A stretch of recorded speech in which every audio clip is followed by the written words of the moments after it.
Alors, salut la gang de J'en ai marre et merci d'être là pour le J'en ai marre show du mercredi 2 octobre 2019, midi 14 heures du Québec. Heureux de vous retrouver, mes chers amis, mes bachibouzouk. Brown Dino Sébastien Le Borgne qui a retrouvé ses lunettes. Carole Bernard, Suzanne Desrosiers du Rocher, Luc Lafontaine, Sylvanio Fredoux, Christian Régent, notre Régent. Observatoire et tous les autres, merci d'être là, vraiment, c'est super apprécié. Il y en a d'autres qui vont se joindre. On vit des temps vraiment exceptionnels, historiques, uniques. Puis on en est témoin, on est chanceux d'être témoin de ça. Que ce soit pour les changements climatiques, que ce soit pour les changements politiques, que ce soit pour les crises politiques majeures, et toute cette espèce d'avancement de la science, de la 5G, cette nouvelle technologie qu'on nous impose, le contrôle qu'on a maintenant sur la surveillance de chaque individu, on vit des moments vraiment extraordinaires. Il n'y a personne dans l'histoire de l'humanité qui a jamais eu à faire face à tout ça, et en même temps en plus, imaginez-vous, c'est pas un événement à la fois, une histoire à la fois, c'est tout ça en même temps. On est vraiment bombardé, on est vraiment... je ne sais pas s'il y en a qui ont manqué la nouvelle, mais il y a à peu près 2-3 semaines, on nous annonçait que nous, les pays industrialisés, notre première cause de mortalité, c'était maintenant le cancer. Ça y est, c'est fait. Moi, j'en avais parlé il y a longtemps, et ça y est, c'est fait. La première cause de mortalité, c'est le cancer. Donc, on est dans une époque où on est entouré d'ondes, on est entouré de magnétisme, on est entouré de pollution, on est entouré de toutes sortes de belles choses comme ça. Tout en même temps, il n'y a pas un être humain dans l'histoire de l'humanité qui aurait eu à vivre ça, qui aurait eu à traverser toutes ces épreuves-là, sans compter nos gros gouvernements qui viennent nous sucer notre argent, vivre à nos dépens, dépenser notre argent. Ça nous appartient. On vient chercher notre argent, puis on vous dit, savez-vous quoi? Ça ne vous appartient plus, ça nous appartient. Go fuck yourself. Wow! Puis on accepte ça. Ça, c'est le plus grand mystère.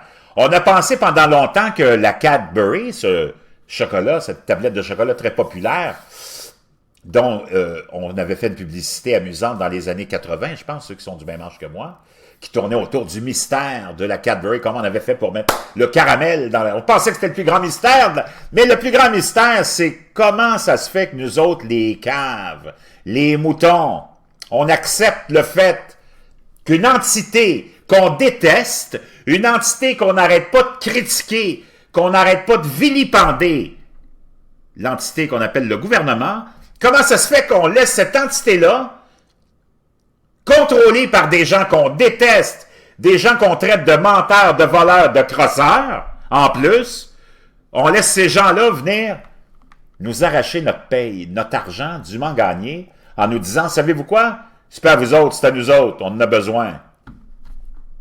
Puis on accepte ça. Moi, c'est, franchement, Buenas tardes, amigo, nous dit Jacques Champ. Hein? Parce que quand on dit Buenos dias, ça c'est vraiment le matin. Buenas tardes, c'est comme bon après-midi. Quand on est rendu à l'après-midi, ben, bon après-midi, Jacques Champ. J'en reviens pas qu'on laisse faire ça. Imaginez-vous, semaine après semaine, toute votre vie, il y a une entité que vous détestez, le gouvernement, administré et représenté par des gens que vous haïssez et que vous traitez de voleurs, de crosseurs, de manipulateurs, de tous les mots, qui viennent vous arracher votre argent, peu importe la couleur du parti qui est au pouvoir, que ce soit des péquistes, des caquistes, des conservateurs, des néo-démocrates, Donald Trump, le pape, ils vont tous faire la même affaire, ils vont tous venir vous arracher votre argent en vous disant, c'est peu à toi, mon chum. Que ce soit Donald Trump, le président, que ce soit René Lévesque, le premier ministre, toutes vos grandes idoles, le même stratagème continue.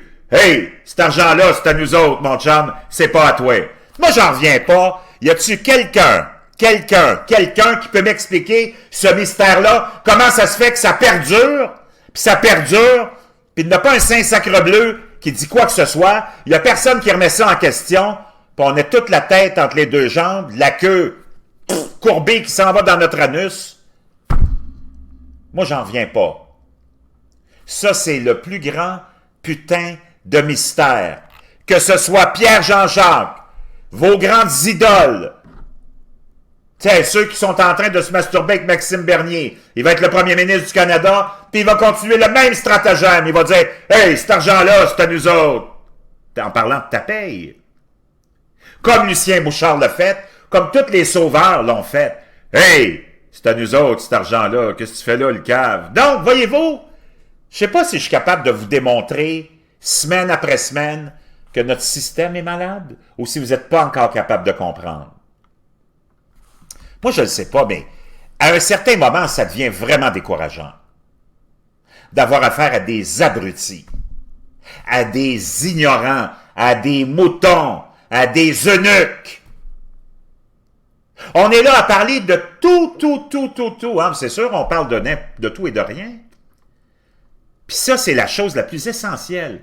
Toi, tu es allé passer des heures et des heures dans une journée. Tu t'es sacrifié. Tu as abandonné ta maison, ta famille pour aller travailler, pour te faire vivre et faire vivre ta famille.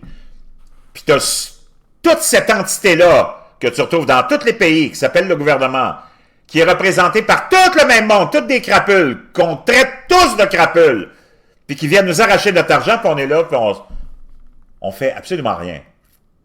Imagine 2 secondes si c'était ton voisin qui arrivait, puis il disait « Moi, je veux une partie de ta paye. » Tu dirais « Mon sacrement, je plaffe! Un bon coup de poing sur la gueule, c'est ça que ça te prend, mon chum. » Là, on a un gouvernement qui est représenté par peu importe le parti au pouvoir, que ce soit les péquistes, les libéraux, vos idoles, Donald Trump, René Lévesque, Lucien Bouchard, Jacques Parizeau, qui vous ont tous dit « Hey, donne-moi ton argent, ça t'appartient pas, ça, mon chum, ça nous appartient. » C'est toute la même élite. Y a-tu quelqu'un qui est capable de se réveiller ici où vous êtes tous des gnochons, des cabochons?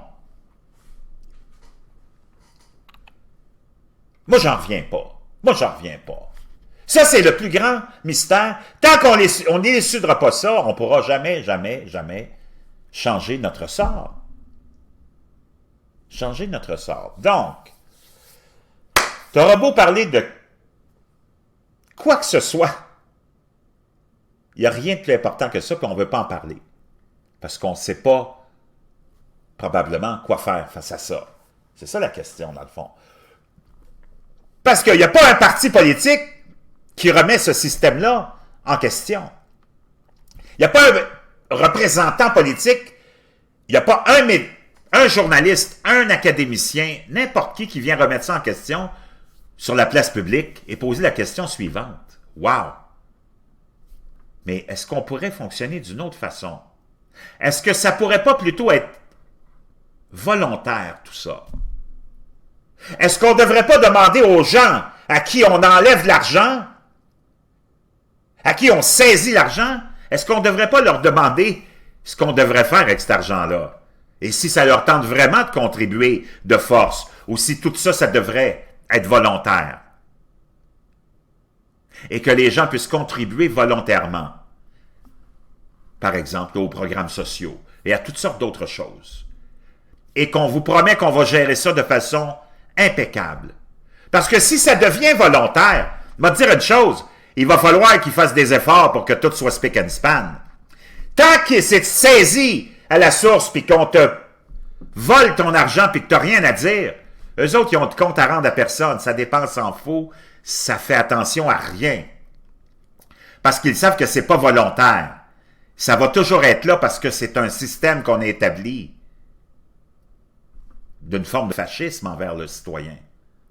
Et qu'on a de compte à rendre à personne, ça va toujours être là. Même si on dépense, si on a triché, qu'on a été corrompu, la semaine d'après, on va toujours aller dans les mêmes poches, puis les mêmes payes, puis on va leur enlever, puis on n'a rien à dire. On a de compte à rendre à personne. Alors que si tout ça, c'était volontaire, le système dans lequel on est, on le changeait pour en faire un système volontaire.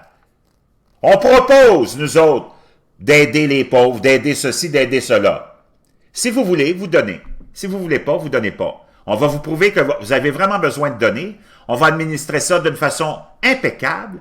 On va avoir des résultats extraordinaires qui vont vous inciter à vouloir toujours donner à cette entité qu'on appelle gouvernement. Il me semble que ça serait formidable. Comment ça se fait qu'il n'y a personne qui remet ce putain de modèle-là en question? Ça, c'est tout un autre mystère aussi.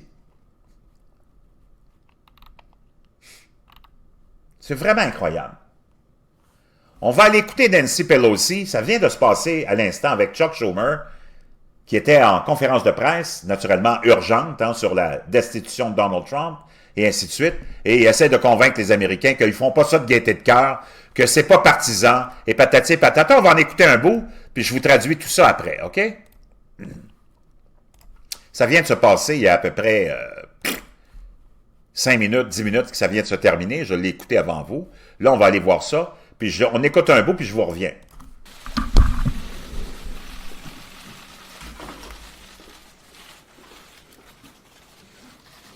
Good morning. Good morning, everyone. Thank you for being here as we observe the district work for the holy days. As we gather here, our members across the country are having communication with their constituents on two subjects in particular, and one perhaps. The first is on our legislation, H.R. 3, to lower the cost of prescription drugs now. We are very pleased that the response that members are receiving as we've asked them to go out there to receive public comment on H.R. 3. And when they return, we will be ready to proceed, some in committee, others just among members, to present the legislation. H.R. 3 is important because... Bon, vous remarquez une espèce de petite crotte sur le bord du nez, ça me fatigue. As I've said to you before, across the country, you could see grown men cry at meetings because of the cost of prescription drugs. It's almost impossible for them to be healthy and financially healthy. Donc, pour nous faire passer toute cette folie de cette enquête sur la destitution, on n'est même pas encore dans les procédures. Je vous expliquerai ça tout à l'heure en détail. Pour faire passer ça aux Américains, là, elle est là à dire que nous autres, on a vraiment des préoccupations, on veut vraiment travailler avec Donald Trump, on veut vraiment travailler avec l'administration du gouvernement de Donald Trump, même si on veut le destituer. C'est tellement du n'importe quoi, c'est tellement... Les politiciens sont tellement corrompus, sont tellement pourris, qu'ils sont même incapables de nous donner un spectacle décent et, franchement, authentique et honnête. Ils sont obligés même d'être dans des instants comme ça, qui sont vraiment importants pour le pays, puis je reviendrai tout à l'heure, parce que c'est pas rien, là, une procédure de destitution. Elle est là en train de nous dire, on accuse le président de tous les crimes possibles et imaginables, on veut le destituer, mais en même temps, on veut vous dire qu'on veut travailler avec lui. C'est tellement du n'importe quoi. Moi, je ne reviens pas comment ça se passe. En tout cas, on continue. Rising cost of prescription drugs. In the last year's election, this was a very high priority. It continues to be. So when the president says that he can't do anything if he has the threat of impeachment or the consideration of impeachment, I hope he doesn't mean he doesn't want to work together to lower the cost of prescription. Donc, j'espère que le président Trump, quand il dit on ne peut plus rien faire, on est en procédure de destitution, j'espère qu'il ne veut pas dire qu'il ne veut plus travailler avec nous. Ben là, c'est parce que tu le menaces de le destituer, puis là, tu veux dire que tu veux travailler avec lui. C'est tellement du n'importe quoi. C'est tellement du n'importe quoi. Bon, on ne va pas l'écouter plus longtemps parce qu'il n'y avait pas grand-chose qui a été dit là-dedans de nouveau sur ce que je vous ai raconté dans les derniers jours. Mais c'était juste pour vous démontrer la stupidité de ces gens-là. La connerie, puis le haut niveau de corruption qui pensent qu'on n'est pas capable de lire entre les lignes. Puis elle aurait dû se moucher le nez parce que sa petite maudite crotte qui est là, il n'y a personne dans son entourage qui aurait pu lui dire « Hey Nancy, t'as juste un petit bout de crotte de nez sec, ici, sur la narine, là. Puis là, t'es devant des milliards d'individus, parce que même ailleurs que les États-Unis, on va t'écouter. Puis là, tout ce qu'ils vont voir, c'est ton petit bout de crotte de nez. Franchement, pas fort. Ah non, en tout cas. C'est pas possible. C'est pas possible. Donc, chers amis, c'est vraiment du n'importe quoi. Juliette Dubé, Roger Sarrazin, Patrick Roy, vieille crise de malade, elle, ouais. Mais qu'est-ce que tu veux? C'est comme ça, puis... ouais, non, ben, il n'y a pas des problèmes cardiaques. Silviano, il a été opéré.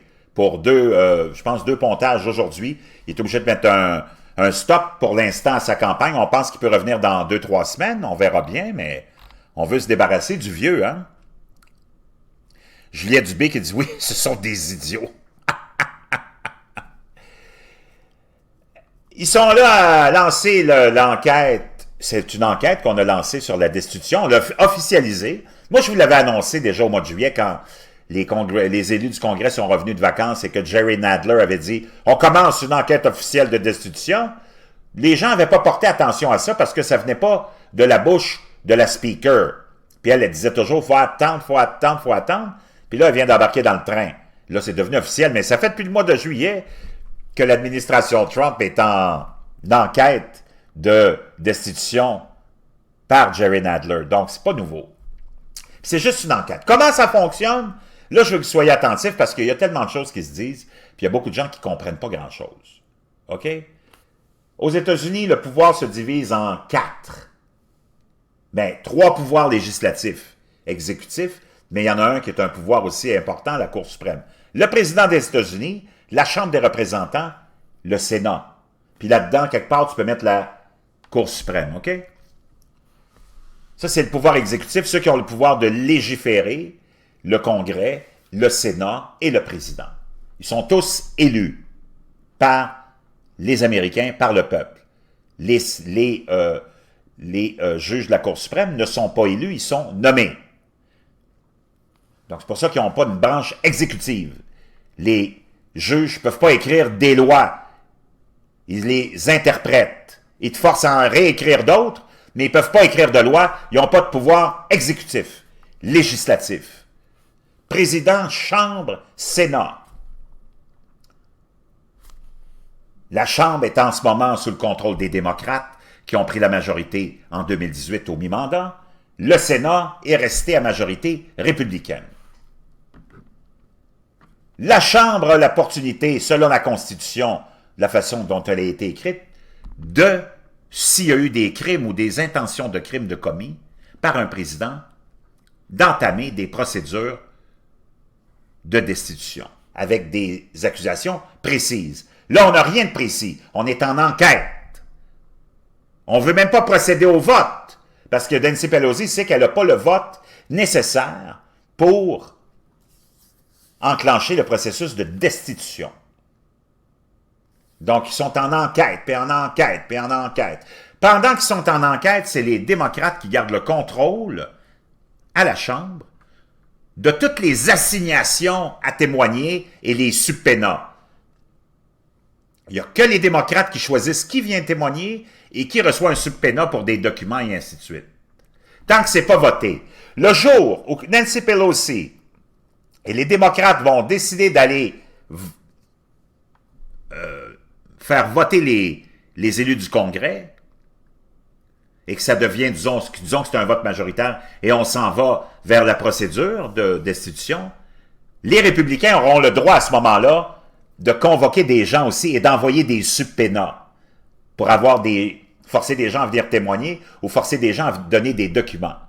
Là, on n'en est pas encore là. Les républicains sont là à la Chambre, les 2 bras croisés, puis sont obligés d'assister à tout ça, puis d'interroger les gens que les démocrates ont décidé d'inviter via des subpénats.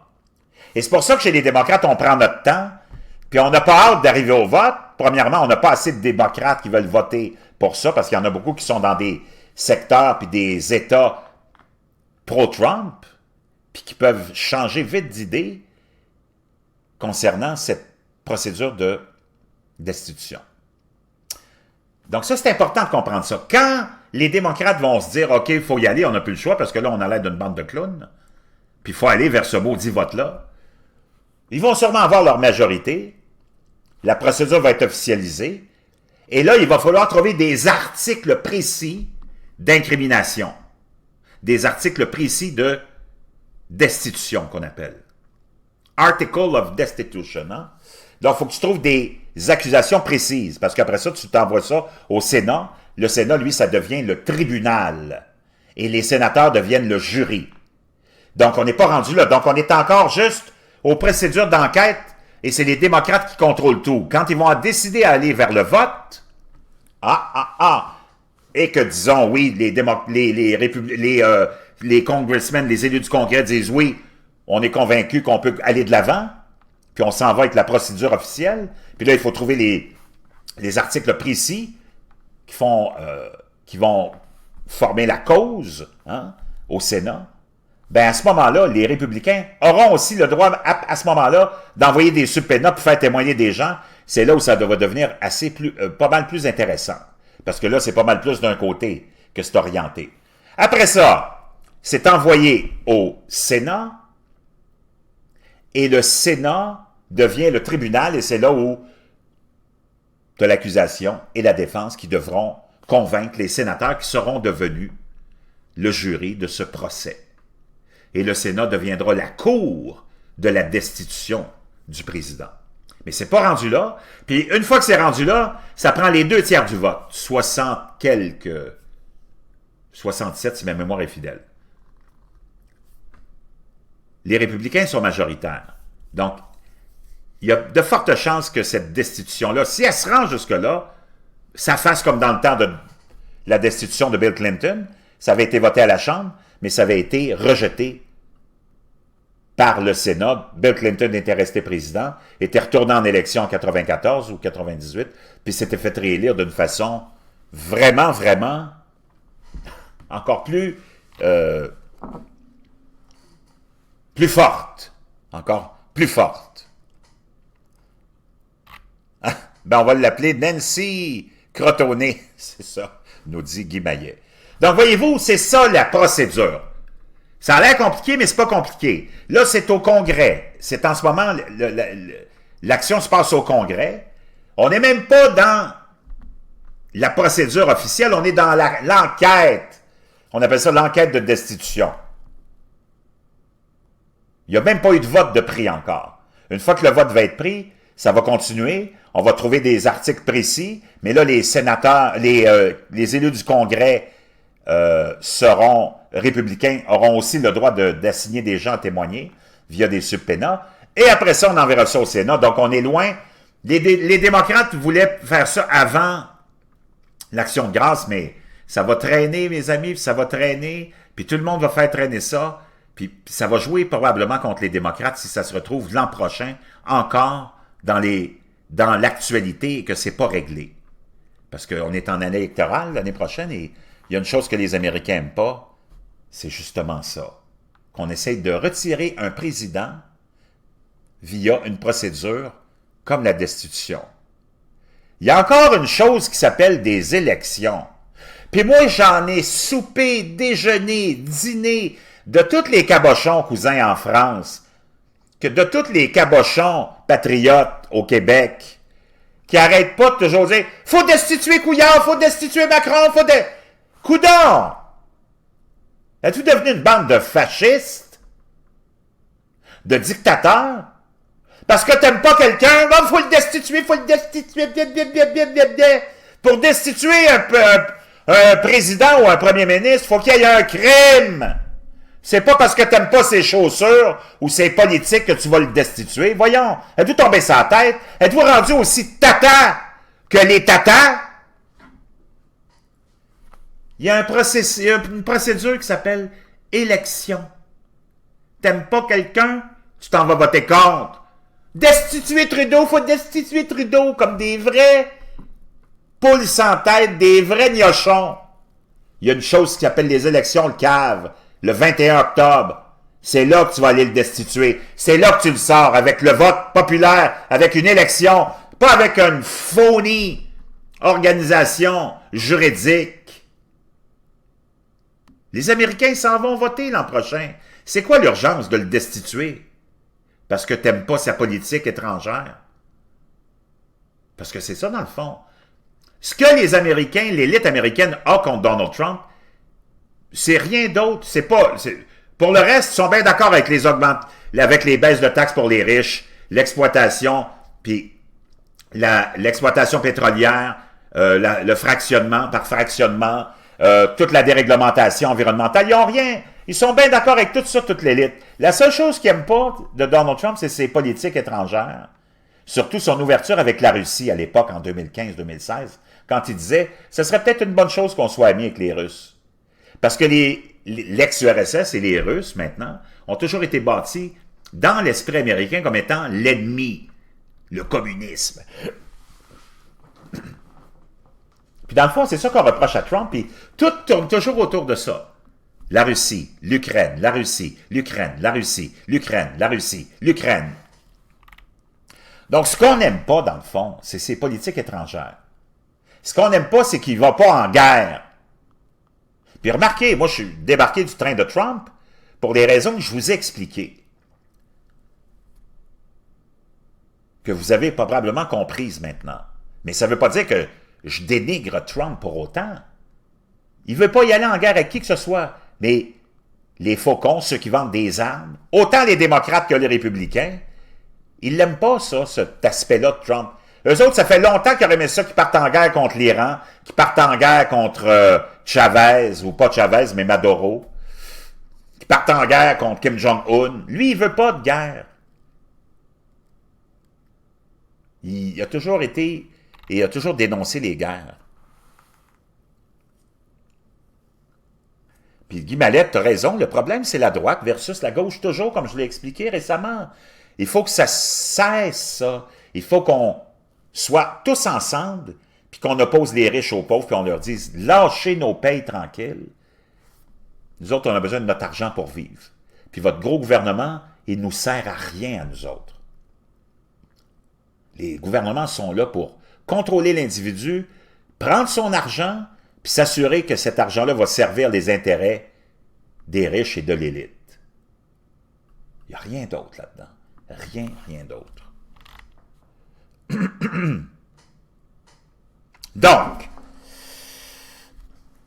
si moi je suis plus capable d'entendre les crétins qui se promènent sur les réseaux sociaux à créer des sites, destituer un tel, destituer un tel, destituer un tel, destituer un tel, bande d'imbéciles, de cons finis, comme diraient les cousins français. J'en reviens pas. Moi, j'en reviens pas de l'imbécilité des gens. Et c'est ça qui est... Pour ça, je peux pas blâmer l'élite. C'est vous autres, les caves. Je peux pas les blâmer pour votre stupidité. Réveillez-vous, man. Instruisez-vous de votre vie.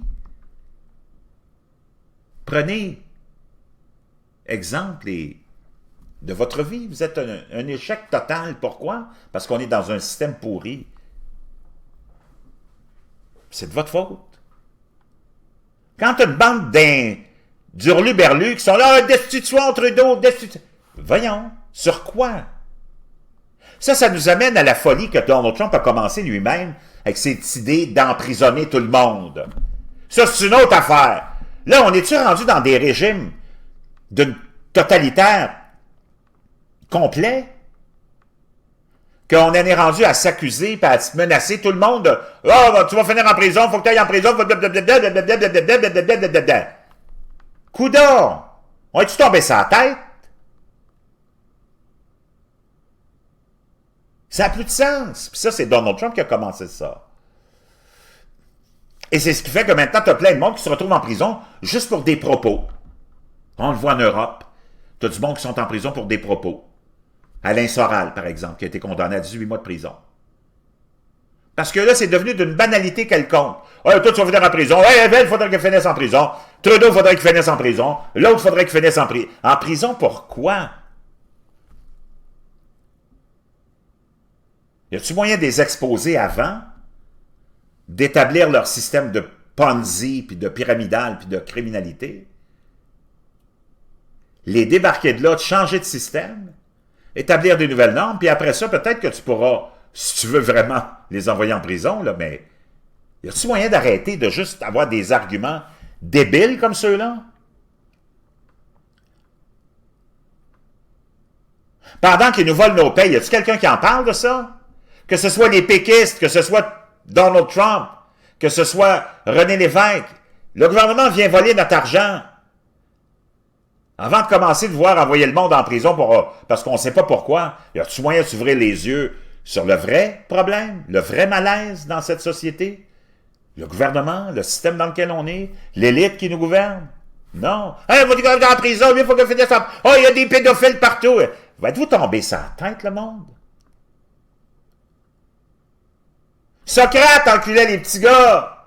Ça fait bien longtemps de ça, hein? C'est pas d'hier, ça, là. Ça, tu pourras rien y changer, mon chum. Qu'est-ce que tu veux qu'on y fasse? Puis que des jeunes filles veuillent s'amuser avec les riches, comme dans le cas d'Epstein, puis de Weinstein à Hollywood, pour avoir des faveurs, puis avoir une vie de jet-set, tu pourras rien y faire non plus. Puis tu pourras rien y faire au fait que ces jeunes filles-là, quand elles en ont pas eu assez, puis elles veulent se venger, elles disent qu'elles ont été victimes. Ça, tu pourras rien y faire non plus, mon chum. Il y aura toujours des filles et des gars qui seront prêtes à n'importe quoi pour arriver à leur but et à leur fin.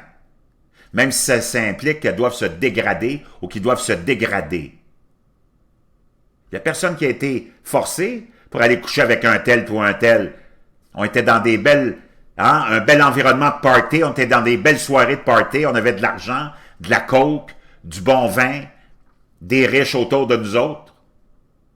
Il n'y a personne qui les a enlevés, kidnappés, puis qui les a emmenés là de force. C'est pour ça que ça ira nulle part, cette affaire-là.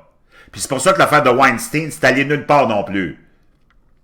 Combien de jeunes filles et de jeunes garçons sont en ligne d'attente devant les studios d'Hollywood, prêts à faire des pipes à n'importe qui pour avoir un asti drôle dans un film? OK? C'est ça la dure réalité. Mais là, on est en train toujours de victimiser tout le monde. Puis de condamner toujours tout le monde aussi. Alors qu'il n'y a rien de blanc, il n'y a rien de noir, il y a pas mal de gris là-dedans, mon chum. Moi, je suis plus capable d'entendre parler de ces hosties de folie puis d'histoires de faux. De pédophilie, d'emprisonnement, puis de... Y a-t-il moyen de retrouver un peu d'intelligence sur les réseaux sociaux ou si c'est peine perdue, puis c'est juste pour les tatas? Ou c'est juste pour les tatas? Les débiles? Ça se peut pas, man. Si ces jeunes filles-là avaient été enlevées, kidnappées, t'en aurais entendu parler? Parce que ça faisait leur affaire, puis là, à un moment donné, ça fait plus leur affaire, puis là, il y en a qui se révoltent, parce qu'ils n'ont pas eu ce qu'elles voulaient, ils n'ont pas eu de rôle qu'elles voulaient. Hey, il m'avait promis un rôle, puis là, il ne me l'a pas donné, il m'a l'enculé. Mais il m'a baisé, puis il m'a pas donné mon rôle. Blablabla. Ou l'autre, j'ai pas eu ce que je voulais, j'ai pas eu assez d'argent, puis j'ai pas... Blablabla, puis on dénonce. Coudon. C'est comme l'autre bande de débiles profonds en France. Nos cousins français. Si on se demande pourquoi on a autant de débiles au Québec, ben, il faut aller voir la source familiale, les Français. Avec cette histoire de... Depuis qu'ils ont mis des enseignements sexuels à l'école, t'as une bande de débiles profonds sur les réseaux sociaux qui sont partis avec l'idée que ça y est, Macron légalisait la pédophilie. Puis t'as du monde qui sont partis là-dedans, comme Alexis Cossette Jr., qui a invité une hostie folle pour parler de cette débilité de théorie complètement ridicule. Complètement ridicule. Penses-tu vraiment... Alors que Macron est là à voler les Français, à les garder dans la misère, c'est ça le drame. C'est pas d'avoir mis des cours de sexualité disponibles aux enfants. Êtes-vous tombé sur le coco complètement? Êtes-vous tellement incapable de voir les vraies affaires qu'il faut toujours que vous soyez dans des sentiers de débiles profonds? Mais vraiment de débiles profonds. Parce que j'ai pas de mot plus gros que débile profond. Moi, je suis plus capable de tous ces innocents-là. C'est pour ça que je les insulte. Parce que c'est tout ce qui nous reste. Pour les identifier, c'est par les insultes. C'est des caves, des débiles. Puis eux autres, ils nous nuisent. Encore plus que l'élite. Parce qu'ils nous discréditent. Puis ils amènent d'autres débiles avec eux autres à perdre du temps dans des sentiers complètement chaotiques. T'as pas d'autre chose à faire dans la vie que de prétendre que ça y est, Macron a légaliser la pédophilie. Franchement, moi, je suis plus capable d'avoir affaire à du monde comme ça. Puis dans ma saga avec Crossette, Trudel, j'ai perdu beaucoup de monde, puis je suis content, mais j'ai perdu juste une bande de débiles profonds, des péquistes, des bloquistes, des indépendantistes qui vivent dans une bulle, je sais pas laquelle. Puis c'est tout le même monde, hein? Je suis content de m'être débarrassé de cette bande de crétins-là, de débiles profonds, qui sont incapables de voir le vrai problème. Que ce soit le PQ, le Bloc ou le PAC au pouvoir, ou Donald Trump, on vient de dire « Ta paye, ça t'appartient pas, c'est à nous autres, le cave! » Puis vous autres, vous êtes encore là à supporter un parti, un parti, puis un autre. Puis à nous dire que si on a le malheur d'avoir un code d'éducation sexuelle, on vient de légaliser la pédophilie. Bande de... Vous devriez être gênés. Allez vous cacher. Vous êtes vraiment... Wow! Pas fort, mon chum. Pas fort. Vraiment pas fort.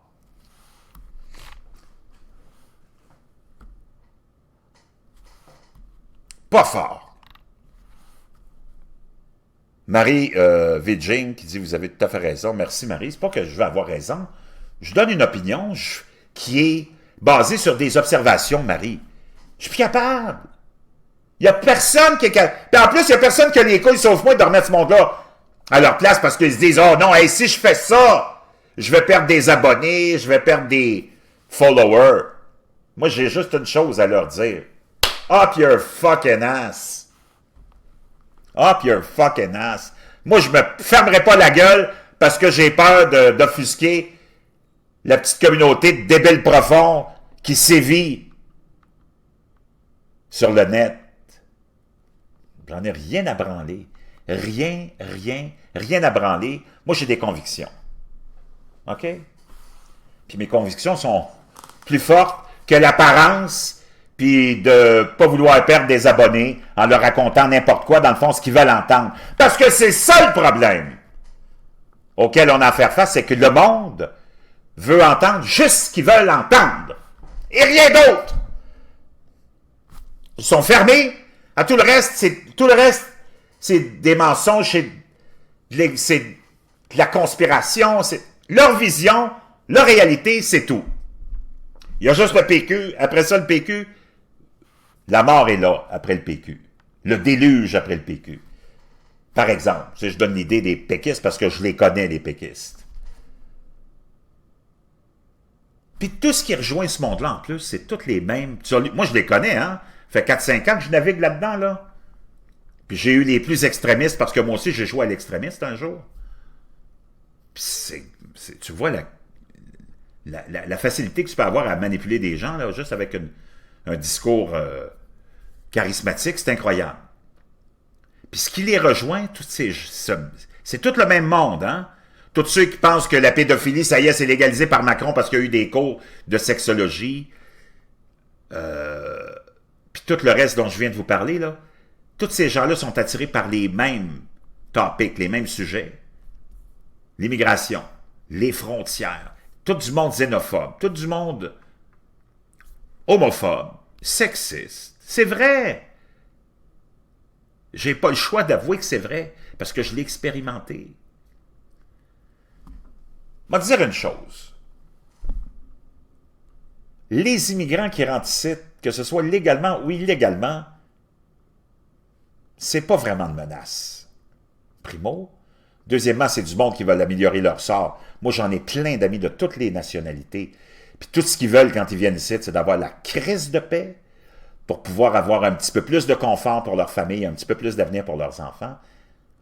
C'est sûr que tu auras toujours une minorité, mais vraiment infime de gens qui rentrent ici, qui sont des mauvaises personnes.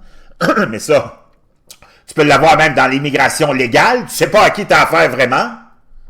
Comme tu sais pas à qui tu as affaire avec tes citoyens qui sont nés ici, hein, les Autochtones, les Québécois de souche.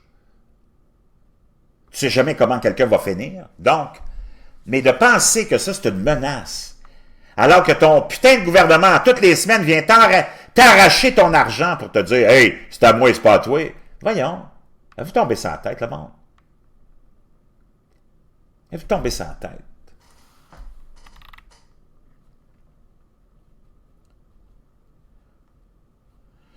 Marie me dit, en France, j'en connais qui sont comme vous, ils n'ont pas peur de parler, mais il n'y en a pas beaucoup.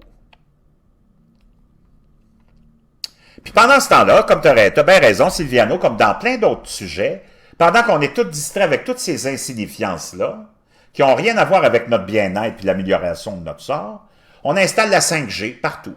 À Montréal, je vous en ai parlé l'autre jour, on fait des tests. On en installe dans un certain quartier. Parce qu'on veut tester les conséquences sur la santé humaine. Voyons, on est devenus des cobayes. Patrice Fortin qui nous dit que la majorité du monde ordinaire ne semble pas comprendre que c'est une même gang qui nous dirige et contrôle d'élection en élection la réelle démocratie. Oubliez ça. Patrice qui dit « T'as bien raison à Sylviano en parlant de la 5G. » Puis il y a plein d'autres choses qu'on est... En ce moment, pendant que... Écoutez bien là. Et c'est là où Donald Trump, j'ai débarqué, comme je vous dis, de son train, là. Pour plusieurs raisons, vous les connaissez. Mais entre autres... Lui, il est là pour semer la distraction. Puis c'est lui qui est vraiment le champion de la distraction. Pendant des semaines et des semaines, il nous a cassé les oreilles en mettant toute l'attention sur Jerome Powell, le président de la Fed, que lui-même a nommé après avoir congédié Mme Yellen, qui avait été nommée par Barack Obama, puis il n'était pas content parce qu'elle avait augmenté les taux d'intérêt quand il a été élu. Alors que sur Barack Obama, ils les ont gardés à 0 pendant 8 ans pour l'aider, naturellement, à bien paraître. Il congédie Mme Yellen, il nomme Jerome Powell, puis là, il se met à l'attaquer. Il dit, moi aussi, je veux des taux d'intérêt bas, parce que Powell, dans ses premiers mois comme président, a continué à suivre la politique de la prédécesseur, augmenter les taux d'intérêt un petit peu, tranquillement, pas vite, parce que l'économie est en santé, parce que l'économie va bien. Trump est monté sur ses grands chevaux, parce qu'il voit l'économie qui va pas si bien que ça. C'est tout un cinéma, mais en tout cas, on y reviendra plus tard. Et a commencé à prendre comme cible, Jerome Powell est toujours l'attaquer publiquement. Ça s'était jamais vu. Un président qui attaque son président de la Fed comme ça, pour le forcer à faire des baisses d'impôts. Depuis une semaine et demie, la Fed, puis il n'y a personne qui en parle, puis Donald Trump, il ne parle plus de la Fed, là, vous avez remarqué? La Fed est obligée d'imprimer 100 milliards de dollars de nouveaux argents tous les jours dans ce qu'on appelle les opérations de repo pour que les banques d'investissement puissent, à la fin de la journée, équilibrer leurs livres avec leurs avoirs, leurs dépenses puis leurs investissements. Parce que les banques, dans ce système de repo, hein, qui t'oblige à équilibrer tes livres à la fin de la journée, se prêtaient de l'argent entre elles. Donc, une banque X disait à la banque Y, j'ai besoin de 100 millions, ou 100, ou 50. Je te donne l'équivalent en titres, puis toi, tu me passes l'argent.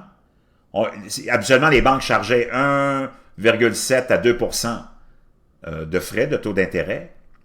Puis le lendemain, ou 2-3 jours après, la banque qui avait emprunté rachetait ses obligations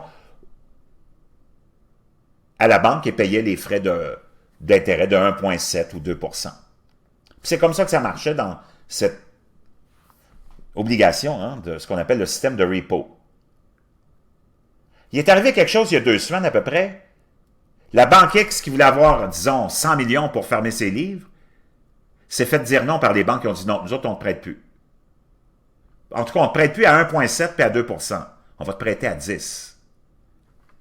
Et là, c'est naturellement, c'est l'effondrement total si ça continue comme ça. Donc, la Fed a été obligée de s'impliquer, d'imprimer, au début, c'était 75 milliards, là, c'est rendu à 100, 125 milliards de dollars par jour de nouveaux cash pour financer toutes ces banques qui sont plus capables de trouver le financement parmi les autres banques. Parce qu'elles veulent leur charger 10%, parce qu'elles n'ont plus confiance en elles et leur solvabilité. Donc, les banques ont perdu, toutes les banques d'investissement ont perdu leur réputation de solvabilité auprès des autres banques. Et là, la Fed a dit qu'elle était obligée de faire ça jusqu'au 30 octobre, encore un autre mois. On va avoir imprimé des trilliards de dollars de nouvel argent pour sauver des banques non solvables, en mauvaise santé. Personne ne parle de ça. Moi, j'en reviens pas. Comment c'est hallucinant. Trump, il ne dit pas un crisse de mots là-dessus. Il n'y a personne qui dit un hostie de mots là-dessus. Puis tu voudrais qu'on prenne Trump au sérieux, Alexis? Pendant que tu nous parles de QAnon, puis d'une conspiration de quoi? Pendant que le Deep State dont tu parles, il est en train d'imprimer 1 milliard, 2 milliards, 3, mais peut-être 10 milliards de dollars d'ici le 30 octobre. Hey, ils vont s'être imprimés 10 trilliards de dollars. Wow! Trump, pas un maudit mot, personne qui parle de rien. Pendant ce temps-là, on a lancé la fameuse supposée début d'enquête de destitution pour détourner l'attention de tout le monde, pendant que la Fed est en train de pacter le monde, tous les riches, avec peut-être d'ici le 30 octobre, combien? 4, 5, 6, 7, 8 trilliards de dollars? Puis il n'y a personne qui en parle. Moi, j'en ai parlé déjà il y a une semaine et demie ou deux. J'ai été le premier à en parler. Wow, il n'y a personne qui parle de ça. Moi, j'en reviens pas, man. Moi, j'en reviens vraiment pas de ça. Qu'il n'y a personne qui se préoccupe du fait que la Fed imprime 150 milliards de dollars par jour pour sauver des banques d'investissement non solvables qui ont perdu la confiance des autres banques. Les autres banques ne veulent plus les financer à 1,7 ou 2 comme c'était le taux habituel. Ils ont dit non, nous autres, ça va être 10 parce que ce que tu veux nous donner comme avoir, là, parce que les banques disent on va vous laisser des hypothèques en échange de cet argent-là, puis on reprendra nos hypothèques demain ou après-demain. On vous remet l'argent. Et on dit non, on n'a pas confiance, vraiment pas. Hey! Puis il n'y a personne qui parle de ça. Moi, j'en reviens pas, man. Puis Trump, qui, pendant des semaines, il a mis Jerome Powell sous la guillotine. Là, silence total, on est parti dans la folie de l'enquête sur la destitution. Il n'y a plus rien d'autre qui existe. Moi, j'en reviens pas. Vous pensez que tout n'est pas planifié? Tout est planifié. Tout est planifié.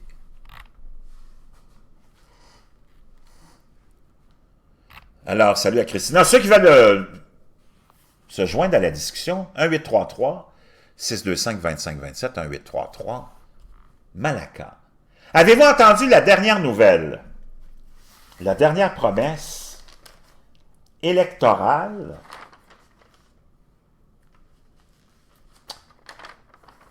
de Justin Trudeau.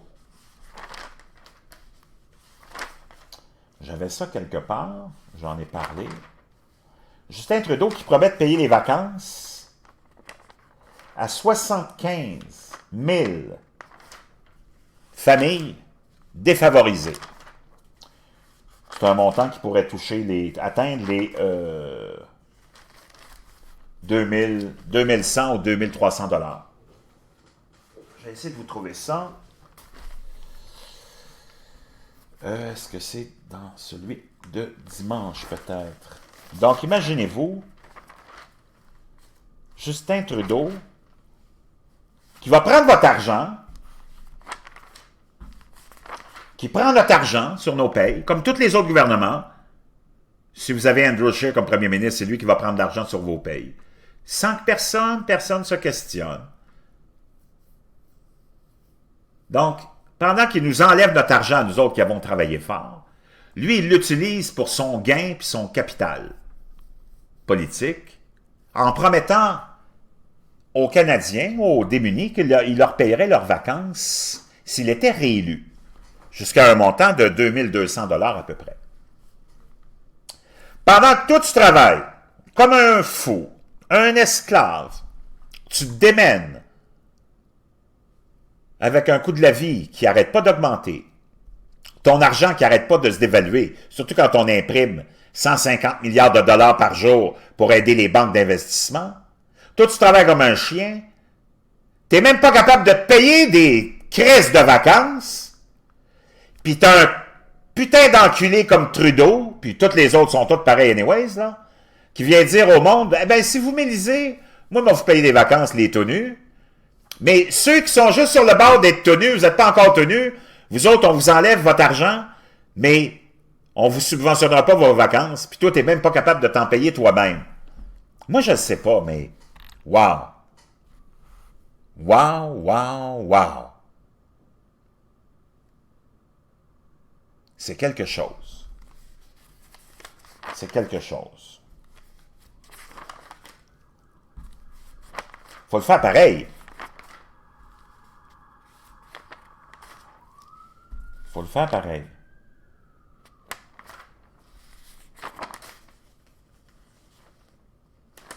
Je le trouve pas, mais je l'avais quelque part, je ne l'ai plus. Mais vous l'avez sûrement vu passer. Trudeau promet de payer les vacances à 75 000 familles. Imaginez-vous. Ah, je l'ai. C'était dans le Journal de Montréal de vendredi, le 27 septembre. C'était sous la plume de Mario Dumont. Trudeau paye les vacances à 75 000 familles. Puis il nous rapporte ça, puis il explique ça un peu, que lui aussi qui trouve ça un peu révoltant, que c'est pas le rôle du gouvernement non plus de s'occuper de payer des vacances, puis on apprend que tu vas être obligé d'aller dans des parcs nationaux, Parc Canada, pour faire du camping. Parce qu'on veut promouvoir en même temps les parcs nationaux, parce que c'est des gros navets blancs, des gros éléphants qui rapportent rien, il n'y a personne qui va dans les parcs nationaux. Y a-t-il encore du monde qui veulent aller passer les 2 semaines qu'ils ont de vacances à se vaporiser de régions sauvages et off, puis d'être entouré d'un nuage de mouches noires? Y a-t-il encore du monde qui ont ça comme idée de vacances? Ben moi, j'en connais pas beaucoup. Puis pour t'en aller là, ça te prend une voiture en bon état. Les pauvres, je les vois pas vraiment avoir une bonne voiture en bon état. Avoir l'équipement nécessaire pour aller se mettre 2 semaines dans le bois perdu. Qu'est-ce que tu vas faire là? Si t'as pas d'argent, qu'est-ce que tu fais là-dedans? C'est plate en gériboire, mon chum. Puis je connais pas vraiment beaucoup de Québécois qui se disent, qui vont dire à leurs enfants, on s'en va 2 semaines, j'ai une idée de vacances pour vous autres les enfants. On va servir de cobaye en même temps, parce qu'on va se vaporiser de régions sauvages 24 heures sur 24, puis on va voir si c'est efficace. Parce que le gouvernement nous paye des vacances avec les mouches noires. C'est pas possible, man. Ça se peut pas. Ça se peut pas. C'est vraiment... C'est le monde à l'envers. Même les plus cassés s'endettent pour aller passer une semaine dans un tout inclus. La plupart du temps à Cuba, parce que c'est l'endroit le moins cher, mais au moins ils se disent, il n'y a pas de mouche noire. J'ai pas besoin de cuisiner. Je me mettrai pas à allumer un feu comme à l'âge des cavernes. Puis on mangera pas des cuisses d'écureuil. On va avoir un buffet avec des cuisses de je sais pas quoi, parce qu'à Cuba, tu sais pas c'est quoi les cuisses que t'as. Mais au moins, tu cuisines pas, tu fais pas ton lit, la mer est là, puis il n'y a pas de mouche noire. J'ai mon Christophe Colomb de voyage.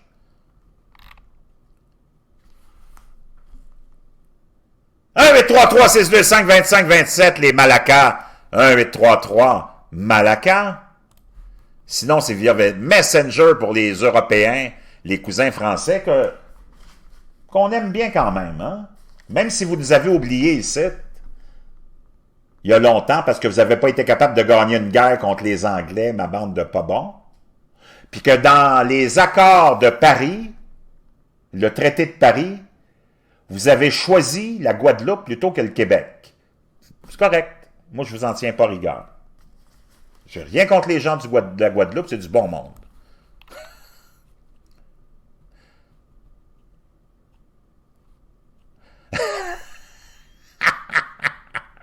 Patrice Fortrin qui nous dit, y a-t-il encore un Bachibouzouk qui a le goût d'aller camper dans les parcs nationaux dans un wigwam avec les Sasquatch bâtissent? Non, mais c'est incroyable. Moi, j'en reviens pas. Vous rappelez-vous de la dernière campagne électorale provinciale? Je vous en avais parlé beaucoup.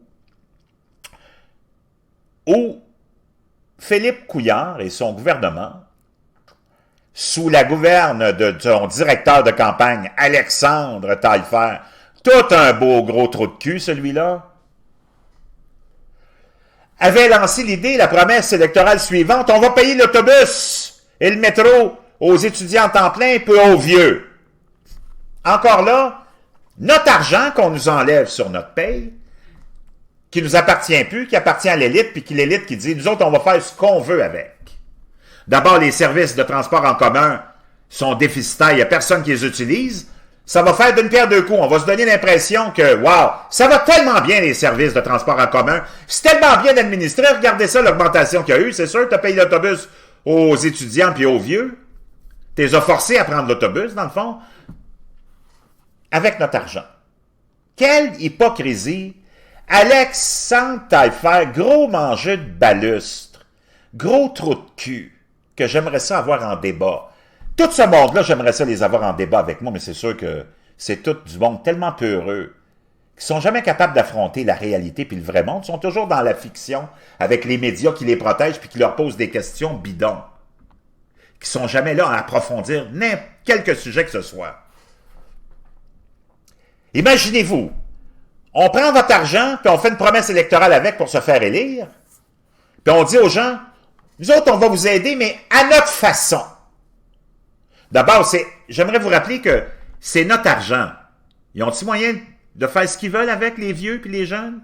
Parce que c'est leur argent aussi, parce qu'ils payent des taxes et des impôts. Non! T'as les saints, les grands prêtres que sont nos élus, moralisateurs, et les grands divins qui viennent dire, nous autres, on le sait quoi faire avec votre argent. On va t'enlever ton argent, on va t'en donner un petit peu, mais le petit peu qu'on va te donner, on te force à prendre l'autobus. C'est pas possible. C'est pas possible. Moi, j'en reviens pas. Parce qu'on veut bien paraître, on veut montrer qu'on est tellement, wow, consciencieux, généreux. Nous autres, on paye l'autobus des vieux. Ouais, mais c'est parce que tu leur as enlevé leur argent. Tu leur as chargé des taxes et des impôts pour leur enlever leur argent, pour leur donner une petite miette en leur disant, nous autres, on est tellement gentils, les vieux et les jeunes, on va vous payer l'autobus. C'est parce que si tu m'avais laissé l'argent dans mes poches, ben, j'aurais pu payer mon autobus moi-même. C'est pas possible. C'est pas possible qu'il y ait personne. Puis moi, j'en reviens pas. Moi, j'en reviens pas. Honnêtement, j'en reviens pas.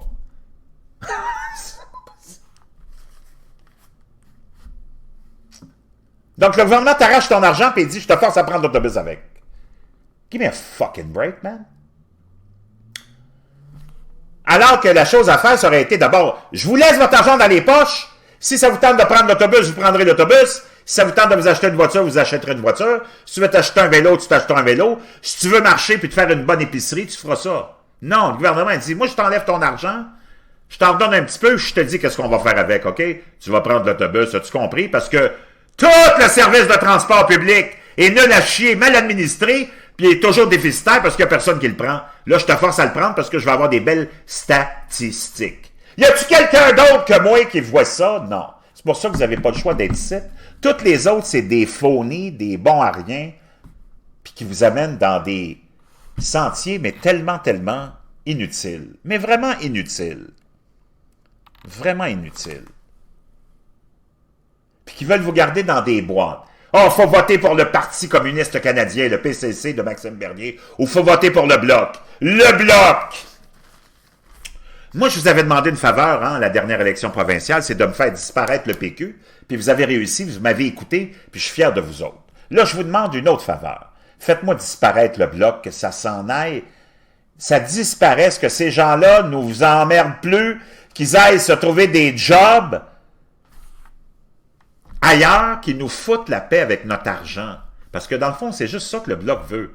L'idée du Bloc, c'est d'abord une autre idée de l'élite qui s'est donné un autre outil pour amener encore plus de monde en politique, pour se donner encore plus de salaire, plus de portes ouvertes, plus de lobbyisme et plus d'enveloppes brunes. Plus tu as de partis, je ne sais pas si vous avez vu la multiplication des partis, mais plus l'appareil gouvernemental est gros, plus tu as du monde qui gravite autour de ça. Il y a une époque où il y avait deux partis. La corruption n'était pas vraiment très répandue. Vous n'avez pas remarqué la quantité de partis qu'on a fait multiplier parce qu'on s'est dit, wow, plus on va mettre de partis, plus on va avoir du monde dans la gang, plus on va pouvoir nommer de notre gang d'élite, on va pouvoir les faire présenter, les faire élire, avoir un salaire, avoir un budget, après ça, nommer dans leur équipe parlementaire leur famille, leurs amis, après ça, avoir accès à toutes sortes de lobbyistes, comprenez-vous la gamique? Non, vous n'avez pas l'air de comprendre la gamique. Mais pas pantoute. Le Bloc québécois, surtout cette année, il y a un passe-droit, on lui donne une passe gratuite parce que c'est un petit chouchou de la communauté artistique qui est le chef du Bloc. Yves-François Blanchet. Un beau mangeur de balustre, un autre trou de cul. Je sais pas si lui, c'est le frère de Claude Blanchet, le mari de l'autre, Pauline Marois. Moi, j'aimerais que quelqu'un fasse des recherches. Moi, j'ai fait des recherches, j'ai pas été capable de trouver les liens. On veut nous cacher ça, mais moi, je soupçonne qu'Yves-François Blanchet soit le frère de Claude Blanchet. Parce que des Blanchets, sacrément, il ne doit pas en avoir des tonnes, là. Surtout des Blanchets dans l'élite, ça prendrait un sacrement d'hasard pour pas qu'ils soient reliés familialement, eux autres. Puis héréditairement. Puis consanguinement. Dans un petit territoire comme le Québec, tu as 2 Blanchets. Déjà, moi, j'ai jamais connu de Blanchet dans ma vie. En as-tu connu, toi, des Blanchets? Que tu te retrouves avec 2 Blanchets dans l'élite, ciboire, c'est sûr qu'ils ont un lien familial. Parce qu'on sait comment ça marche. On regarde la famille David. On regarde la famille Parizeau. On regarde la famille Bourassa. On regarde toutes les familles. C'est toute la même élite. On regarde la famille Cossette-Trudel de votre cher Alexis. C'est toute la même famille. C'est tout le même monde. C'est tout le même monde de l'élite qui profite de vos payes. Donc, c'est sûr et certain que Sylviano qui me dit non, il n'y a aucun lien. Ben, c'est un hostie d'hasard, mon chum. J'aimerais ça voir les arbres généalogiques, Sylviano, pour être vraiment sûr de ça. Mais enfin.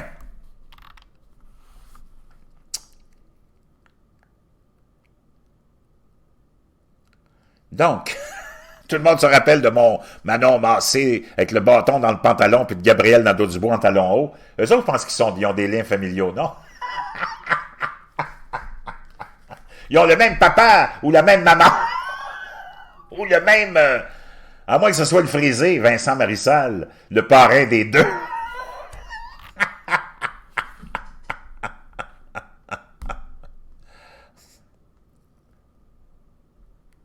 Oui, je parle de leur père, peut-être. Non, mais je te parle de l'arbre généalogique. Si on descend plus loin, je suis pas mal convaincu, Sylviano, qu'il y a sûrement un lien. Ça se peut pas. 2 Blanchets dans le gratin québécois qui sont pas reliés familialement. J'aurais vraiment des doutes là-dessus. Ceci étant dit, lui, c'était le président de la Disque pendant une couple d'années. C'est le gérant d'artistes pendant une couple d'années d'Éric Lapointe. Il a fait partie des écoles du show business. C'est un gars du showbiz. C'est l'ami de tous les petits putains de journaleux pourris. Ça a couché ensemble, ça va des mêmes soirées de crevettes puis de caviar. C'est le même monde qui suce le même sang des mêmes subventions. Cossette-Trudel avec les subventions de la Sodec puis de Téléfilm Canada. Un terroriste, un terroriste condamné. C'est tout le même monde. C'est tout le même monde. Jacqueline Langto, la femme de Jacques Cossette-Trudel, la mère d'Alexis Cossette-Trudel, qui après ça, après avoir été condamnée pour terrorisme, se retrouve la présidente de l'Ordre des infirmières du Québec, présidente de l'Ordre des sages-femmes du Québec. C'est tout le même monde. C'est toujours tout le même monde. C'est toutes les mêmes familles, comme dit Marie Viging, pardon. C'est toutes les mêmes familles. C'est tout le même monde qui profite de tout. C'est pour ça que c'est difficile de prendre au sérieux des gens comme Alexis Cossette-Trudel quand il veut essayer d'exposer le Deep State. Pour celui qui a passé 40 ans à l'école, à nos frais. Wow! Donc, le Bloc québécois ne sert qu'une seule chose, les intérêts du Bloc et de ses membres et de ses élus et de l'élite québécoise. Ils n'ont jamais rien fait pour vous autres. Ils n'ont pas arrêté les impôts puis les taxes. Ils n'ont pas sauvé votre salaire de la saisie du gouvernement. Ils n'en parlent même pas parce qu'ils n'en ont rien à foutre de ça, parce qu'eux autres aussi, ils veulent que votre salaire continue à être saisi, parce que c'est avec ça qu'on paye leur salaire à Ottawa. Puis pourquoi cette année, on en fait tout un plat, puis on les met tellement sympathiques? Parce que c'est l'ami des médias qui est le chef.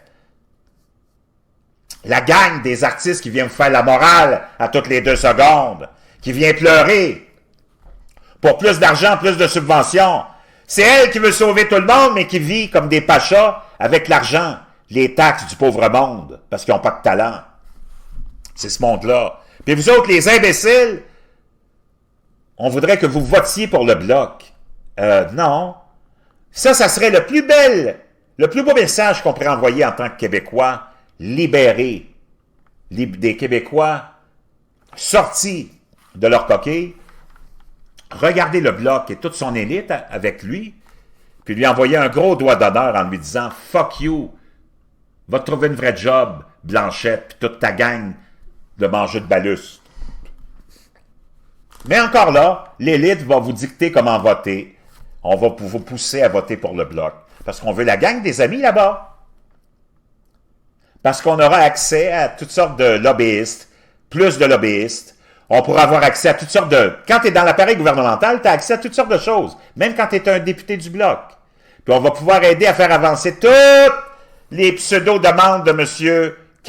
Pierre-Carl Péladeau, par exemple, ou de toute cette belle bande d'artistes qui veulent ceci puis cela, plus de subventions, plus de ceci, plus de cela. Donc, moi, je vous encourage vraiment, vraiment, vraiment, à envoyer un message clair.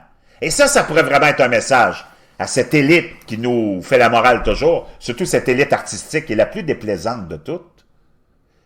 Sais-tu quoi? Blanchet, fuck you!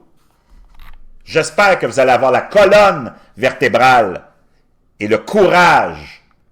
Votez pour Maxime Bernier, c'est faux, mais votez pas pour le Bloc. Votez pour le Parti Rhinocéros, c'est faux, mais votez pas pour le Bloc, s'il vous plaît. C'est une disgrâce que vous faites. Donc, c'est ça, chers amis. En cette journée magnifique d'automne, hein, c'est l'automne. Fait pas chaud, fait pas beau. Hier, il y a eu des inondations un peu partout dans le monde et il y en a eu aussi à Montréal. 4 pieds de neige dans l'Ouest américain et canadien. Je ne sais pas si Greta Thunberg et ses amis vont nous parler de ça, cette neige qui est tombée le 26, 27, 28 septembre. 4 pieds de neige. Je ne sais pas. Ils vont-ils en parler, vous pensez? Je pense pas, hein? On va garder ça sous silence.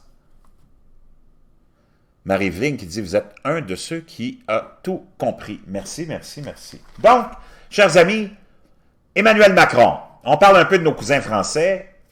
Emmanuel Macron, qu'on a présenté comme un sauveur, lui aussi. Emmanuel, hein, le sauveur, qui venait nous sauver de la démoniaque Marine Le Pen, qui est vraiment démoniaque en passant. Et l'élite nous a promis que, à vous, en tout cas les Français, et à nous dans le monde entier, que Emmanuel, c'était l'homme de la situation. Oui, allô? Oui, allô? C'est Pat. Patrick! Comment ça va, Jean? Ça va en forme, le gros, toi? Ah, pas bien aujourd'hui. Bon, ben ça, c'est bon signe. Quand Patrick nous appelle, ça va jamais bien. Donc ça, c'est normal. Le jour où il faudra s'inquiéter, c'est quand on va demander à Patrick, puis comment ça va, puis il nous dit ça va bien. Là, c'est sûr qu'il y a des mauvaises nouvelles qui s'en viennent. Ça risque d'être loin. Donc là, si tu nous dis que ça va mal, c'est bon signe. On t'écoute. Ah, ben, matin, j'ai un problème, là. C'est l'humidité, hein, les hémorroïdes. Ça, je commence à être vieux, là. Ben, là, sors-toi la carotte! Oui. La carotte nantaise, c'est pas faite pour aller là, ça va dans une soupe aux légumes, ça. Ouais, ben, justement, Jean, ça tombe bien. Écoute bien, tu parlais de Greta, là. Je pense qu'il a arrêté à Tadoussac. Comment tu dis ça? Je pense qu'il était à Tadoussac hier. Ah oui? Je pense que oui, je suis pas sûr, mais ça me semble que j'ai vu ça quelque part, mais il y a... Tu l'as vu sur un dos de baleine, non?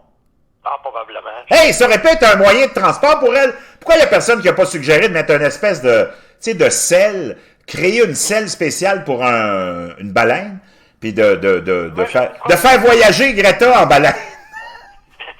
J'avais de quoi, j'aurais pensé hier, parce que j'ai lu un article, je sais pas si c'est vrai, là, j'étais assommé, je pense que c'est le ministre Pierre Dufour là, des forêts là, qui nous a annoncé, je pense qu'on va pouvoir aller récolter du bois encore là, plus loin des forêts. Là. Oui, lui, il veut déboiser encore plus, il dit ça va être bon pour l'environnement. Ouais, ben Jean, j'ai une petite nouvelle pour Greta, notre amie, j'espère qu'elle nous écoute, là, Greta. Imagine-toi donc, Jean, qu'en 2007, j'ai été invité même par le recteur de la faculté de foresterie à l'Université Laval, où je suis allé proposer, puis là, tu vas voir comment ils se plantent entre eux autres, regarde bien ça.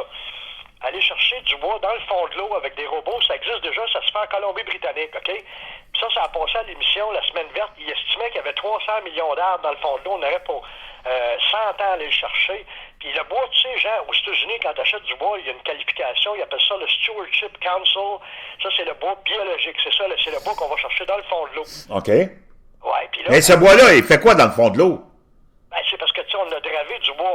J'ai écouté un professeur à une émission, C'est ça la vie, l'après-midi, qui nous expliquait, un professeur d'Ottawa, que ça a l'air qu'on a charroyé du bois, je pense que ça partait dans ce coin-là jusqu'à Québec pendant des centaines d'années, je sais pas plus, là. OK. Et à chaque fois qu'il y avait 100 billes qu'on mettait dans lui, il en coulait 10 à peu près au fond. OK. Il y a même de ces billes-là qu'on j'ai vu dans un reportage à Discovery Channel, qu'on nous expliquait qu'il allait dans le coin des Mille-Îles à Kingston, il allait chercher des billes, puis ils font des bureaux d'exécutifs, de la mélamine, ça vaut 8000 pièce. Donc, toi, tu es en train de dire que ça serait comme une espèce de bois rare ou quelque chose comme ça? Ouais, ça là, il est plus rare, mais le bois qui est dans le fond de l'eau est d'excellente qualité, puis en masse, tu sais. OK. Alors, en masse. Mais Jean, c'est là qu'on voit que quand on dépose soit un mémoire, je sais pas si c'est le même en commission, mais là, à l'occasion d'un sommet, ben tout tombe dans l'oubli. Je me dis, ça vaut-tu encore à peine qu'on y aille parler, là, d'écrire des mémoires? Là, j'ai des doutes, là, tu sais. Ouais, t'as raison. Ouais. Non, je pense que de poser la question, c'est d'y répondre, hein? Ben, c'est en plein ça, Jean, tu sais. Fait que ça, c'était la bonne nouvelle écologique de la journée.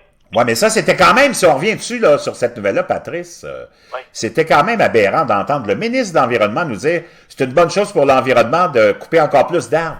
C'est parce qu'on a besoin des arbres pour capter le CO2. Apparemment qu'il y a beaucoup de CO2 selon ces mêmes organes gouvernementaux qui sont là à te convaincre que la fin du monde dans 12 ans, ils te disent il y a tellement de CO2, il faut qu'on capte de plus en plus de CO2. Puis t'as lui qui nous dit ouais, mais il faudrait qu'on abatte plus d'arbres. Tu vas le capter comment, le CO2, le cave? Ben, c'est ça, là. C'est tellement stupide, c'est tellement contradictoire, puis ça va tellement contre toute science. En tout cas, vas-y, continue. Ouais, c'est ça, mais c'est là qu'on voit justement ceux qui chialent le pseudo-réchauffement climatique, mais il n'y a pas de solution. C'est quoi leur solution? Ben, leur solution, c'est que tu reviennes à l'âge des cavernes avec ta chandelle puis le bois. Imagine demain matin, là, si on les écoute, Patrice, puis on élimine toute énergie fossile, si bois, tu vas te chauffer avec quoi, toi, là? Imagine les forêts, il y en aura plus, mon chum, on va se lancer sur le bois. C'est ça. Ah, moi, je suis plus capable, man, de cette bande de fous furieux. Ça, c'est la même gang qui sont là à dire que, ça y est, en France, on a légalisé la pédophilie parce qu'il y a des codes de sexualité. C'est-tu débile, ça, Patrice? Ben, c'est en plein ça. Voyons donc, écoute, t'as raison en partie, Jean, là-dessus, parce que, regarde, à l'école, moi, j'étais à l'école anglaise, puis on m'en a donné un cours de sexualité, puis je suis pas mort, tu sais. Ben, voyons, tu légalises pas la pédophilie parce que t'as introduit un cours de sexualité chez les enfants. Moi, le monde, là, sur les réseaux sociaux, moi dire une chose, depuis qu'on a fermé les asiles, ça prenait absolument les réseaux sociaux pour que les services de police puis les premiers répondants aient la paix avec les fous, parce que maintenant, les fous, ils ont une occupation. T'es as sur les groupes comme La Meute, Alexis Cossette, puis toute la gang. Ils sont tous là. En tout cas, on n'est pas sorti de l'auberge. Réunion de prière, je me dis que ça va faire de plus en plus d'adeptes à ta future église, Jean-et-Marienne, tout ça, là, qu'est-ce qui se passe? Ben, j'espère. Ben, là, je te dis, moi, je suis un vieux pépère, hein. Je suis vraiment sédentaire, mais j'ai vraiment des fois envie de sortir, mon chum, puis de faire quelque chose, mais je me dis, ça vaut-tu la peine ou je suis mieux de rester chez nous? Il est mieux de rester chez vous. Hey, as-tu d'autres choses à raconter, gros? Qu'est-ce qu'il y a avec l'élection fédérale puis la promesse de Justin Trudeau de payer les vacances à 75 000 familles défavorisées, mais faut que tu prennes tes vacances dans un parc national, faut que tu ailles pendant 2 semaines te vaporiser pour tester, à savoir si vraiment, je t'ai demandé si Justin Trudeau n'a pas eu une subvention, une belle enveloppe brune de la compagnie Johnson & Johnson pour pouvoir tester le fameux produit Région Sauvage. Te vois-tu, toi, 2 semaines avec des enfants, vacances payées par le gouvernement, entouré d'un nuage de mouches noires? Ça va être vraiment agréable? Ben, vraiment. exactement. Mais Jean, je suis obligé de te laisser, j'ai un appel qui rentre, mais je suis à peu près certain qu'ils vont les envoyer camper dans des zones où ils ont coupé à blanc. Ciao, le gros. Hey, rappelle-nous, on est curieux, on veut savoir c'était quoi ton appel, le gros. Ça va. Ciao. Patrice de Québec.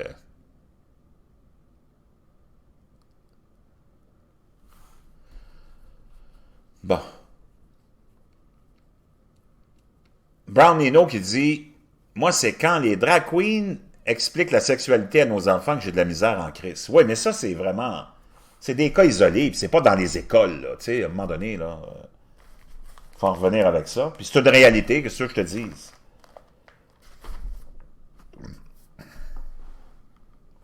T'as de plus en plus d'enfants qui... Ça a l'air, se posent des questions. La responsabilité en revient aussi aux parents. Parce que si t'es pas capable de donner de l'éducation sexuelle à tes enfants, ben, c'est qui va leur en donner? Enfin, moi, j'aime pas vraiment m'attarder sur des sujets aussi peu importants que ça. Donc, on a le ministre de l'Environnement du Québec qui nous dit « puis je pense que je lis ça aussi. » Si je fais une petite recherche rapide...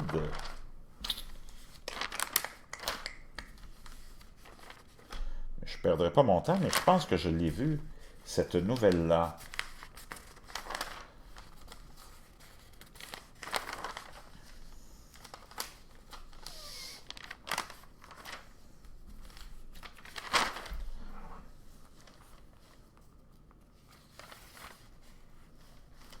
Bon, pendant que je suis tombé sur la page, je voulais vous en parler. Quand je vous dis que c'est le gouvernement qui est l'autorité suprême, les politiciens sont juste les marionnettes, et que c'est le gouvernement le vrai boss, et que c'est lui qui oriente et qui prend toutes les décisions. Le plus bel exemple, c'est vendredi, le 27 septembre, dans une lettre à la jeunesse adressée par François Legault, notre premier ministre, qui nous dit « Ah, ceux qui avaient des doutes, ben là, tous les doutes sont dissipés. Ils sont tous pareils. » Quand je vous dis qu'ils sont tous pareils, puis que eux autres, c'est juste les représentants du gouvernement, ils n'ont pas le choix de se soumettre. Il écrit, écoutez bien, « Nous devons remplacer les énergies fossiles. » C'est François Legault qui dit ça au monde dans une lettre ouverte. « Nous devons remplacer les énergies fossiles par notre hydroélectricité dans toute notre économie. » Hey! Ceux qui pensaient qu'il y avait François Legault de leur côté, vous venez de frapper tout un mur. Quand je vous dis que c'est le gouvernement qui a le narratif puis le contrôle, le gouvernement, ça fait longtemps qu'il a décidé ça, lui. L'entité, le gouvernement, les fonctionnaires, les bureaucrates, les grands dirigeants que tu vois dans l'anonymat, hein, que tu connais pas. C'est eux autres les vrais boss. C'est eux autres qui dictent tout. C'est eux autres qui écrivent toutes les lois, les règlements, les budgets. C'est eux autres qui nous contrôlent, qui nous gardent dans l'esclavage total. François Legault, qu'on a toujours essayé d'identifier comme un climato-sceptique, c'est tout du cinéma. Ils sont tous pareils, ils ont toute l'obligation de se plier au gouvernement et à la direction et l'idéologie du gouvernement. Hey! Nous devons remplacer les énergies fossiles par notre hydroélectricité dans toute notre économie. C'est le meilleur moyen de réduire nos émissions de gaz en nous enrichissant. Lui aussi, il est dans la gang, puis il se plie à leurs exigences. Il vient de dire, il faut qu'on réduise nos émissions de gaz. Lui aussi, il veut te faire ravaler la bullshit du CO2. Quand je vous dis qu'il n'y a personne de ton côté, mon chum, parce que c'est le gouvernement qui est le boss. Les politiciens sont les marionnettes du gouvernement. Hey, il nous dit, nous devons remplacer les énergies fossiles par notre hydroélectricité dans toute notre économie. Ceux qui pensaient qu'il y avait François Legault de leur côté, aïe, aïe, aïe, aïe.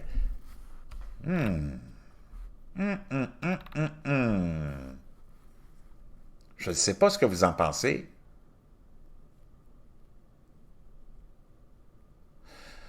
Oui, tu as bien raison, mon cher Jean Granger, tant qu'à sortir manifester et puis manifester tout seul parce que tu sais que les gens ne sortiront pas de chez eux, t'es bien mieux de rester chez vous. Dans le fond, c'est ça. Dans le fond, c'est ça. Mais ceux qui pensaient que François Legault était pour être de leur côté, être un climato-sceptique et vous sauver de toutes les taxes du CO2, du marché du carbone, puis de... Aïe, aïe, aïe, aïe, aïe, il dit qu'il faut éliminer toutes les énergies fossiles de toute notre économie. Oh, préparez vos portefeuilles. Préparez vos portefeuilles. On va s'appauvrir rapidement. Voyez-vous, maintenant qu'il est élu, son visage, son vrai visage, non, il est la marionnette du système. C'est le système le boss, c'est le gouvernement le boss. Puis eux autres, ils ont une seule et unique idée, c'est de vous ruiner, de vous stripper, de vous envoyer dans la pauvreté au nom de cette idée de sauver la planète. Puis François Legault vient de vous dire, je me plie à ça, il faut éliminer toutes les énergies fossiles de notre économie, parce qu'il faut qu'il plaise à tout ce monde-là.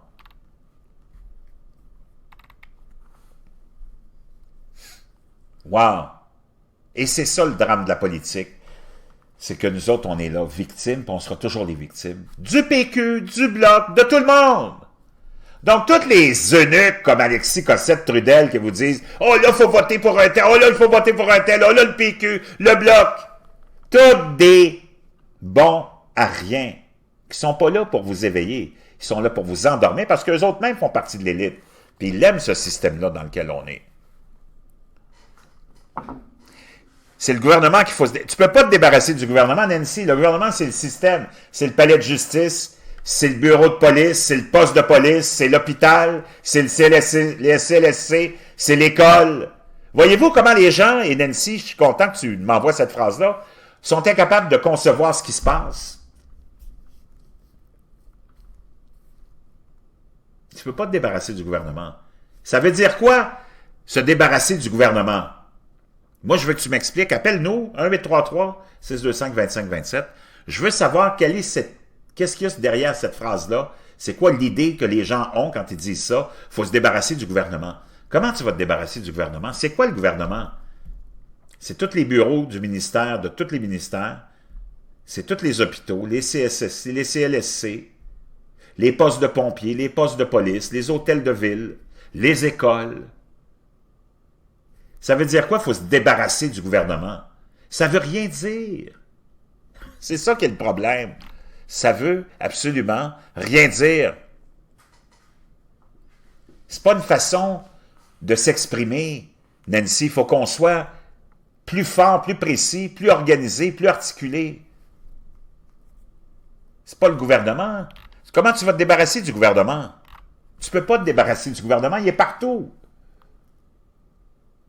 Il faut juste que petit à petit, parce que je ne pense pas qu'on puisse aller plus vite que ça, de plus en plus de gens prennent conscience, puis quand on aura assez de gens qui prennent conscience de ça, ben, on est rendu trop vieux, on meurt, ça tombe à zéro, puis on recommence. C'est pour ça que c'est une roue éternelle qui ne va jamais s'arrêter. Puis qu'on va toujours être les mêmes dans la merde, puis ils seront toujours les mêmes dans le luxe.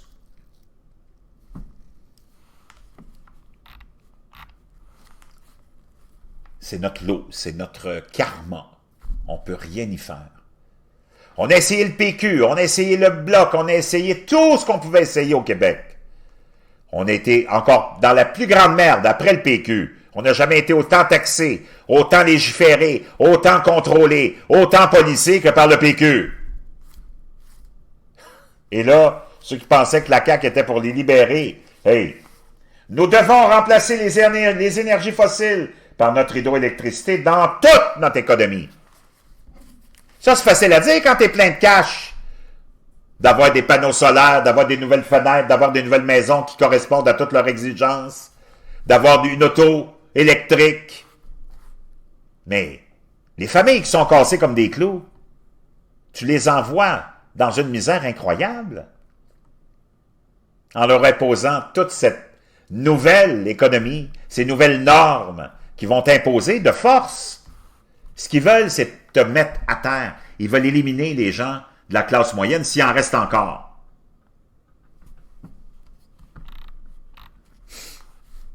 Chers amis, merci d'avoir été là.